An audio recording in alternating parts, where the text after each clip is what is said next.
D R study centre में आपका पुनः बहुत बहुत स्वागत है बच्चों। आज हम देखने वाले हैं कक्षा 8वीं की विज्ञान सब्जेक्ट की चौथा अध्याय जो पढ़ रहे थे अपन पहले से ही। तीसरा अध्याय पढ़ चुके थे परीक्षा अध्ययन का, हम चौथा अध्याय पढ़ने वाले हैं और इसमें जो जो क्वेश्चन इंपॉर्टेंट हो सकते हैं वो क्वेश्चन बताएंगे, साथ ही साथ इसके जो वैकल्पिक और खालिस्तान क्वेश्चन हैं उनको हम सॉल्व भी करवाते चलेंगे।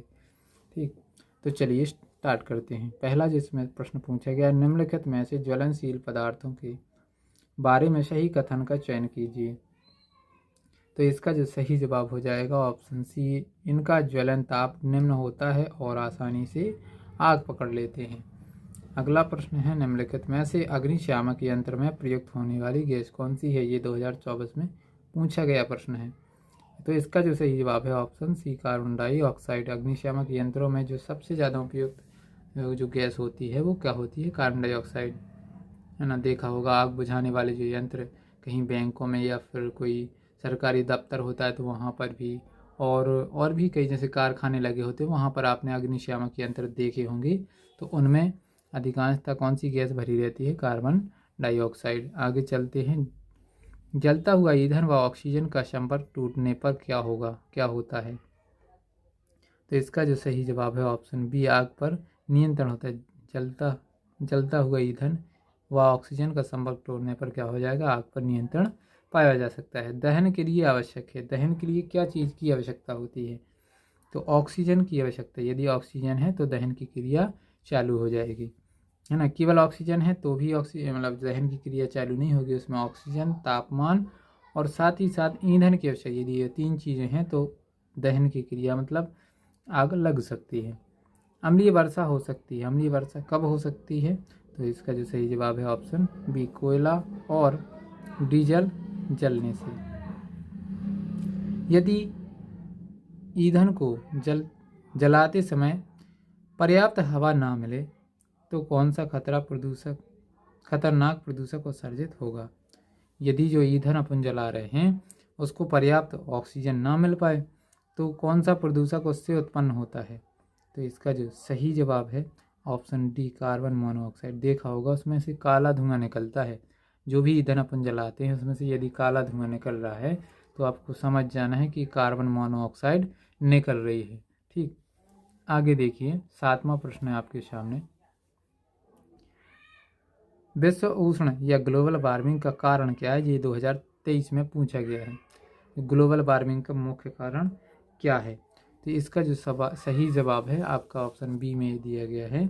वायु में कार्बन डाइऑक्साइड गैस की अधिक मात्रा हो जाती है, इस कारण से ग्लोबल वार्मिंग होती है ना। ग्लोबल वार्मिंग का आपको अर्थ पता होगा, बहुत ज़्यादा गर्मी की स्थिति बन जाती है, तो किसके कारण होती है, कार्बन डाइऑक्साइड की मात्रा बढ़ जाने से। निम्नानुसार कागज़ के 2 कप पहले पहले में पानी एवं दूसरे में खाली लेकर मोमबत्ती की ज्वाला पर रखते हैं।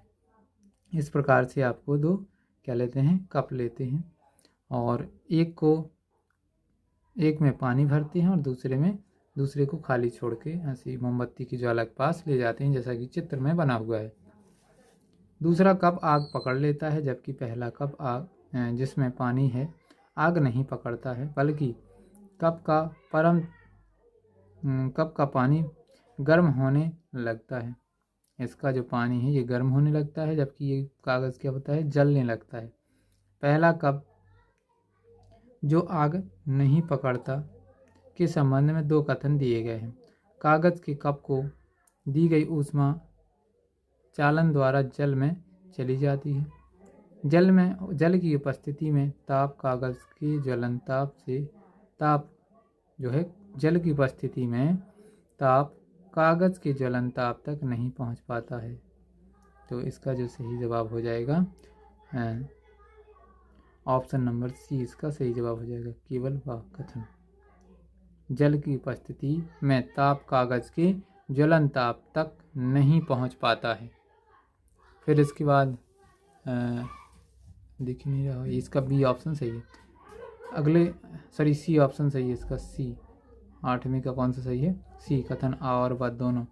पहले में कागज़ के कप को दी गई ऊष्मा चालन द्वारा जल में चली जाती, हाँ, चालन द्वारा जल में चली जाती है, जिसके कारण पानी भी गर्म हो जाता है और साथ ही साथ जो जब पानी भरा होगा इस कागज़ में या इस कप में, तो जब इसका जो पहले की अपेक्षा इसका जो ज्वलन ताप होगा उसका मान अधिक हो जाएगा। इसको ज़्यादा तापमान की आवश्यकता होगी, इसको कम तापमान की आवश्यकता होगी। इसको जलने के लिए कम ताप की आवश्यकता है, इसको ज़्यादा, है ना। आगे चलते हैं 19वां, मोमबत्ती की ज्वाला में सबसे गर्म भाग कौन सा होता है? तो इसका जो सही जवाब है ऑप्शन ए, बाह्य भाग। ये क्वेश्चन 2024 में पूछा गया है। आगे की तरफ चलते हैं तो इसमें वैकल्पिक प्रश्न दिए गए हैं। इन वैकल्पिक प्रश्नों को आप पढ़ सकते हैं, समझ सकते हैं। ईंधन को ऊष्मीय मान, जो ईंधन की ऊष्मीय मान को खालिस्तान मात्रा द्वारा प्रदर्शित किया जाता है, तो किलो जूल प्रति किलोग्राम इस मात्रक द्वारा इसको प्रदर्शित करते हैं। इन सभी प्रश्नों के जवाब आपको यहाँ पर लिखे हुए हैं, तो आप देख सकते हैं, पढ़ सकते हैं। इसके बाद अति लघु उत्तरीय प्रश्न आ जाते हैं। तो इन प्रश्नों को आपको, जो सबसे ज़्यादा इम्पोर्टेंट इसमें प्रश्न आ जाता है वो है ये कि दहन के लिए आवश्यक परिस्थितियाँ कौन कौन सी हैं। तो ये पहला हो जाएगा। ज्वलन ताप किसे कहते हैं, ये दूसरा क्वेश्चन हो जाता है, ठीक।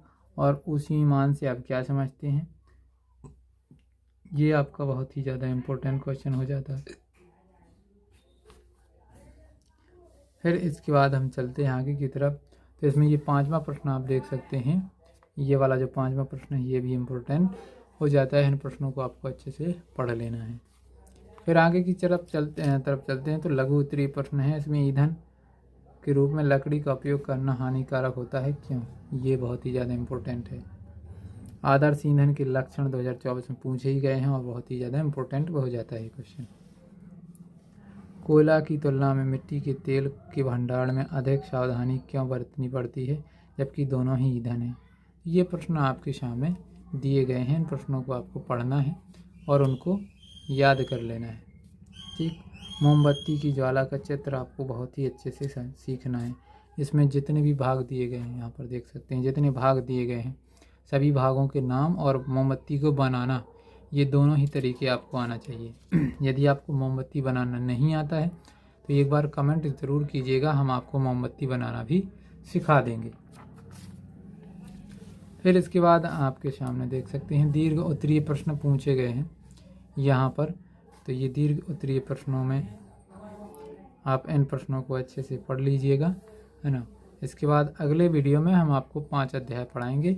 और यदि आपको इस 4 अध्याय में किसी क्वेश्चन में डाउट है या समझ में नहीं आ रहा है, तो कमेंट ज़रूर कीजिए, हम आपको उस क्वेश्चन का आंसर अच्छे से समझा देंगे, ठीक। और बाकी हम अगले वीडियो में 5 अध्याय देखने वाले हैं।